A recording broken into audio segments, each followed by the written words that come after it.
turminha do primeiro ano? Preparados para mais uma aula? Iniciaremos hoje o módulo 2 na disciplina de matemática. E o primeiro conteúdo que vamos trabalhar é a soma. Nós entendemos a soma como adição. E esse é o símbolo que vai representar. Pode parecer uma cruzinha, mas ele se chama mais no campo matemático. A adição traz para a gente várias ideias, mas eu destaquei 3 principais. A adição de adicionar, de juntar, de unir.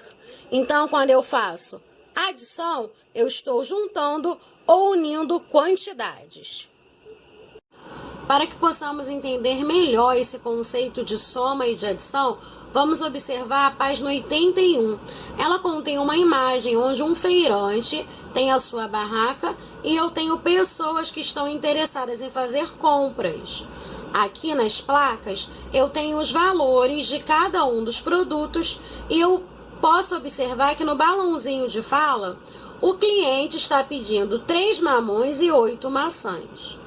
Para que a gente possa saber o valor total, é preciso que haja essa soma, que a gente pegue quanto vale cada produto e una os valores, a fim de saber o total.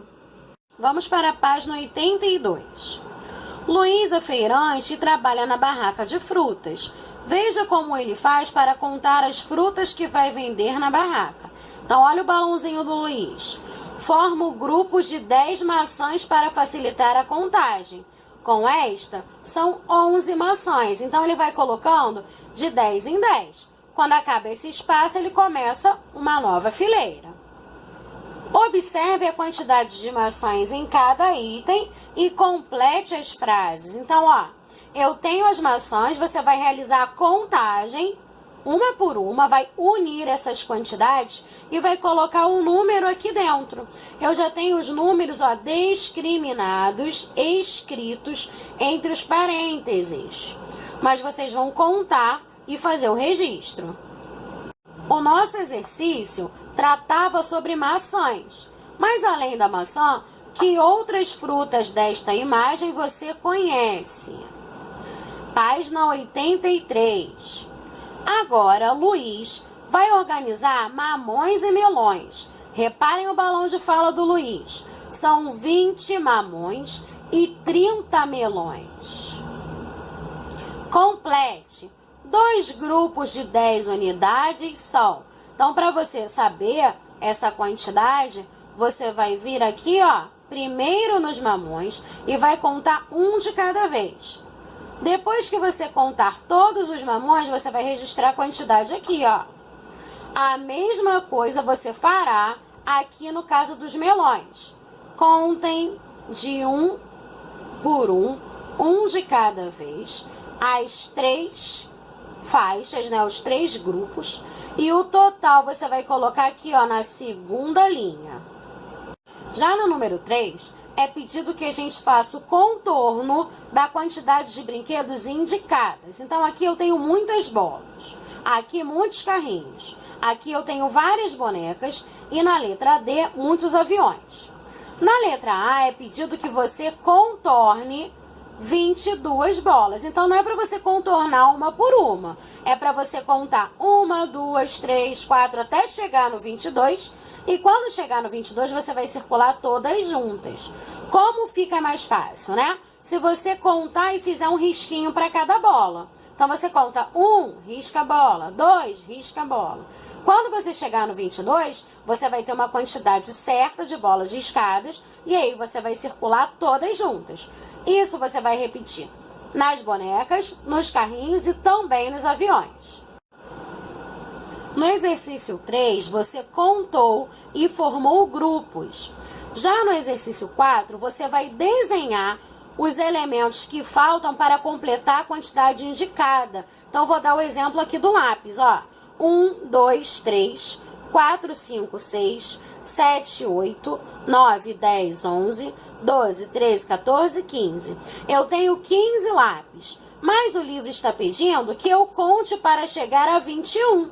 Então, eu tenho que desenhar a quantidade de lápis suficiente para que, ao todo, eu tenha 21 lápis, né? Unindo o que já estava no livro e o que você desenhou. A mesma coisa eu vou fazer com as borrachas, os pirulitos e também com essas bolinhas.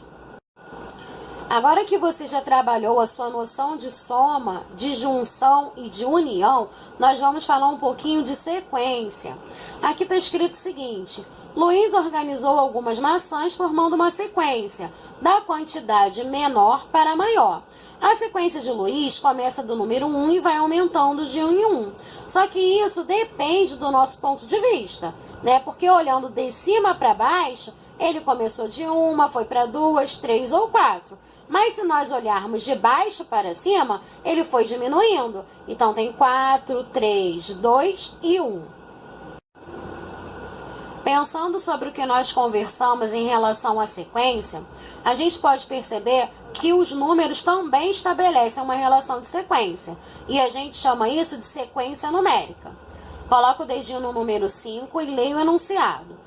Conte de 1 em 1 e complete o quadro numérico com os números que estão faltando. Então, eu tenho uma sequência iniciada pelo número 1 e ela está sendo terminada pelo número 30. Eu vou repetir um número de cada vez e colocar dentro de cada quadrinho. Lembrando que em cada quadrinho eu só posso colocar um número formado. Se eu tenho, por exemplo, o número 14, eu sei que são dois números juntos que formam um único número. Para entendermos o exercício 5, tanto a letra A quanto a letra B, é preciso que a gente entenda o conceito de coluna e linha. As colunas são as sequências que aparecerão em pé para a gente. E as sequências que aparecem deitadas a gente vai entender como linha. Letra A. Como os números aumentam de uma coluna para outra. Então, do 1 para o 2, quantas casinhas eu andei? Do 2 para o 3, quantas casinhas eu andei? Letra B. Como os números aumentam de uma linha para outra. Então, eu tenho uma sequência do 1 ao 10. Depois, eu terei uma de 11 até o 20. É importante que eu conte quantas casinhas eu andei do 10 para chegar ao 20. E eu terei a resposta aqui de baixo.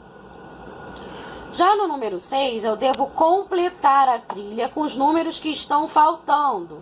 Nela, os números avançam de 2 em 2. Então, eu não vou fazer aquela contagem de 1, 2, 3, não. Eu já tenho uma dica aqui, que é o número 2 e o 4. Então, eu vou pegar o 2, colocar na minha cabeça e vou colocar 2 na mão. 2, mais 2, 2, 3, 4. Ele está aqui. Vou pegar o 4 e colocar na minha cabeça. E o 2 na minha mão. 4 mais 2, 4. 5, 6. Então, registro o 6 aqui. E isso você vai fazer em cada pedrinha até o final. Partilhar meus conhecimentos com você foi incrível. Que bom que você ficou até aqui. Um beijo e até a próxima aula.